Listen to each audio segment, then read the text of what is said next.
Our next and last interview of the day is with Michael Thompson of Michael Thompson Books, who is this year chairman of the LA Book Fair. And Michael, I'm going to ask you the same question I start everybody off with. Tell us a little bit about your background, family, schools, where you grew up. Give us a little idea of what you were like as a young person. Gee. Well, I was born in Pocatello, Idaho in 1940. That's where Judy Garland was born on a stage, so the story goes. My father was from the South, stepfather was from the South. We moved back to Mississippi, and I graduated from high school with Trent Lott. I don't know that either one of those events had anything influence on me, but there you are. I moved back to California, where I've been ever since. I moved in '67 when I met Jake Zeitlin of Zeitlin and Ver Brugge at a Newton conference in the University of Texas. I don't know, it's nothing terribly exciting. I had the same childhood as everybody else, up and down, loving parents who were having troubles, The all-American story. The all-American story, right. What got you, what did you feel for books that made you want to be a bookseller? How did it happen for you? I was a graduate student in philosophy in '66, and I was beginning to realize I didn't want to be a graduate student. My wife very nicely said I didn't have the derriere to be a scholar. One day, an issue of Time magazine showed up, and it had an article about men and women who, in middle age, changed to another profession, to the ministry. So I read it. This is when Time magazine was a real magazine instead of little dinky one-line things. And one man was quoted as saying he knew he was interested in religion because that's the section he turned to first when Time magazine showed up. And my wife said, well, that's obvious. You'd much rather be in a bookstore than any other place. Gee, you're right. Absolutely. Why? Who knows? My earliest memories when my stepfather was a carpenter putting himself through school was watching him build bookcases. It's nothing in the genes. I'm always reminded of a story of Robert Frost being asked when he became a poet. And he said, it's like asking a beautiful young girl when she became beautiful. It just happened. Yeah. I know that when I came to L.A. in '67 and went into Jake's big barn and saw all these old books all over the place, I knew I was home. That was your first... That was my first job. I had tried to get a job with Brick Row in Austin, Texas. That's when Franklin was still there. I didn't have any experience. About 6 months later, he came to L.A. for a book fair, and he walked in. There I was sitting at the front desk. And I said, getting experience. And how long did you work for Jake? 5.5 years. Did you go immediately after that into your own business? Yeah. I was a library salesman in those days. Well, I still am. That's essentially my mission. And in those days, I knew Ben and Lou Weinstein of Heritage, and they let me be, in effect, their outdoor salesman. They let me take books on consignment and sell them, and when I got paid, I paid them unless the rent was due, and then I paid the rent. But that's essentially how it was. A couple of years later, I rented an office. A couple of years later, I opened a store. And it's been tough sledding, up and down, bouncing along, mostly tough because of my own crazy way of doing things. But it's been a wonderful, wonderful life, I understand you recently closed your shop. We closed the shop in L.A. and everywhere, I guess.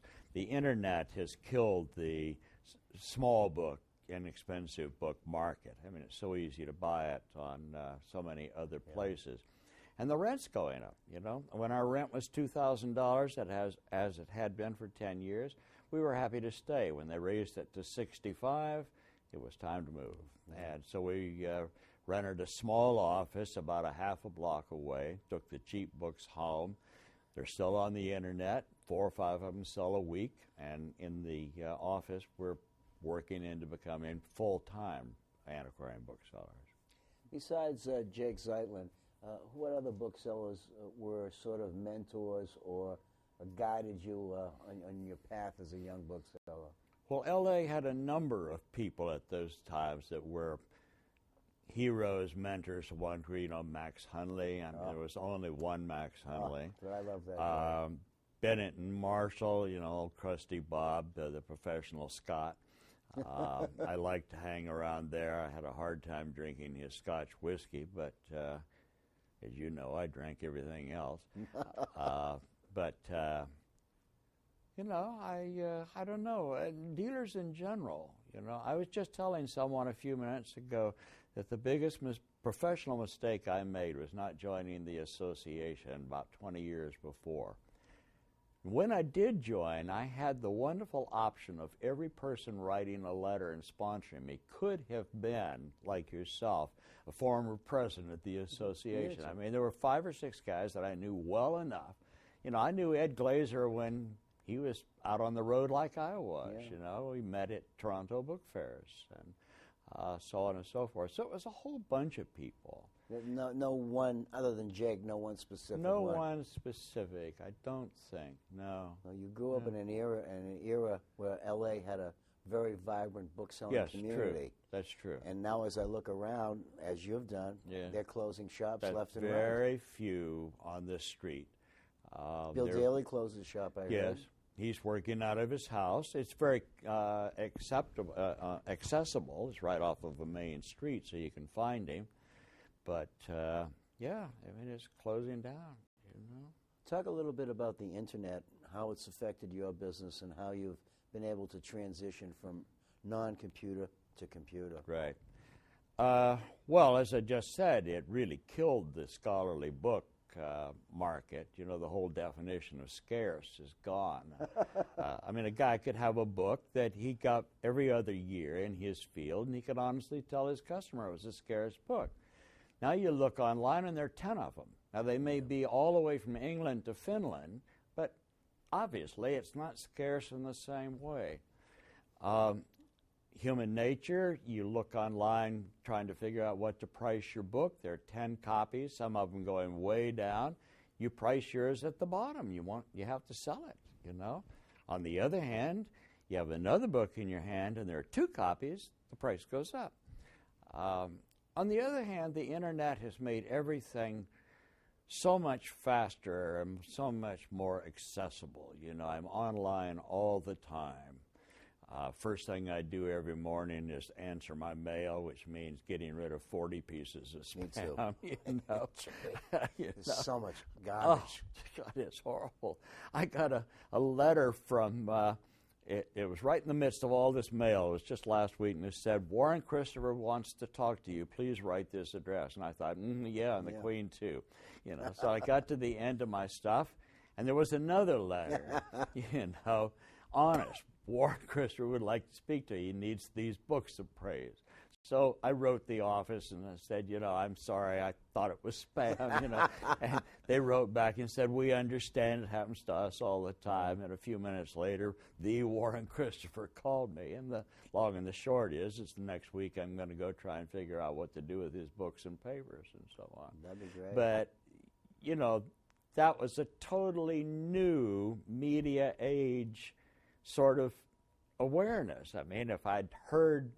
If I'd been called to the phone by my wife, say Warren Christopher, I'd have gone and picked it up. Right. But very different. But you get an email, and I've been getting emails with all these weird things, insurance. God only knows what. Sure. And sometimes I'm flaming something that I shouldn't be flaming. Yes. What percentage of your stock have you bought via the Internet? Of our antiquarian stock, which is increasingly all we deal in, a large percentage of it. It's much harder, as you know, to buy in stores, the ones that are still here, and at fairs, because everybody's going to the same source for pricing. Yeah. It used to be that if you bought a really nice book and it was out of your field, you priced it cheap because you wanted to be safe, and you were very happy for the specialist to buy it and make his profit. Right. Now, everybody looks and sees, and so the pricing is much more uniform. but increasingly a lot of it is off of the net. Do you sell a good percentage on the net? Yes. You said you sold about 4 or 5 books a week out of that's the that's cheaper stuff. entirely on the net. The Antiquarian stuff, that's increasingly more. You know, even the occasional $1,000 or $2,000 book is off the net. A lot of it is in Europe, and so partly because I think the money. Yeah, I think partly, but it's increasingly the net. You know, and I don't mind. I mean, we've all learned how to read between the lines and find out whether this guy is really real and so on. And it's so wonderful. You put a message out. Has anybody had any experience, good or bad, with Pete Jones? You know, and there come the answers come in. He's seconds. Okay. Yeah, he's okay, Michael. Yeah, that's right. And that's wonderful. Of course. I think it's really good, and it also, if there's a problem, if a book is stolen. Yes. In the old days, we used to have the thing called the tree, right, where everybody had a responsibility. Right. Now somebody puts something on the internet, and seconds later, everybody knows. Yeah, all from over Nairobi the world. to everybody knows about it. Sure. And I think it's a wonderful preventive for thieves to do that kind of thing. Although they still do it. Of course. When you before you closed your shop, did you find that you had more or less traffic as time went on? Did your shop sort of go downhill traffic-wise? Yeah, less all the time. That's why, you know, we more or less knew that one of these days we were going to have to close it and so on. We would have stayed at the rent of $2,000 a month, but when they made it $65, yeah. As you sit here, Michael, what do you think are the greatest challenges this business faces in the future? Well, we're already facing the biggest one, the net and that sort of thing. I, in particular, as a library seller, am facing the fact that, as Richard Landon put it, I worked my way out of a job. I've already sold a lot of this stuff. Yeah. Decreasing budgets for the libraries has certainly hurt my sort of book selling. It might very well be, as I've heard people smarter than I argue, that as text can be available online and less libraries want them, some libraries are going to start selling them. And so it might be, I don't know if it'll happen in our lifetime, but it might be that one of these days a lot of these rare books are a lot more common. I remember in my youth sitting around with a bunch of the seniors, the deans, you know, and they were lamenting what reprints were going to do. They're going to kill us and so on. Yeah. In fact, it was the other way around. You know, it allowed the library that just wanted the text or a photocopy of the first edition to buy that, and they didn't have to have it. So it could go to the customer who really did want it, and a lot of those customers were private customers. I don't know. You know, there's the changing times of what's available, what people want. Again, in my youth, I was told never to buy a religious incunable. That's about all you see anymore, you know. That's about it. Don't buy a made-up incunable. Well, they're everywhere. What can you do? You do? Yeah, that's right. Things that people fought over and spent a lot of time and money on 50 or 100 years ago, people no longer care about, but look what they pay for Bukowski. Yeah. You know. So the world changes. I don't think this is doom and gloom. I think the world changes. If a young bookseller comes to you and says, Mr. Thompson, what would be your 2 or 3 good things of advice for me if I want to be a successful bookseller, what would you tell that person? Go work for somebody for as long as you can, a year maybe. Don't work for them as a hobby. Work for them seriously. You've got to show up at 8 in the morning and open the door and all that sort of stuff. Don't do it unless you're absolutely in love with it. You know, it's like acting and, well, most professions. You know, if you don't really want to be a lawyer, you shouldn't do it. Yeah. Helps an awful lot to have money. Yeah. Helps an awful lot to have a strong back and knees, especially as you get older.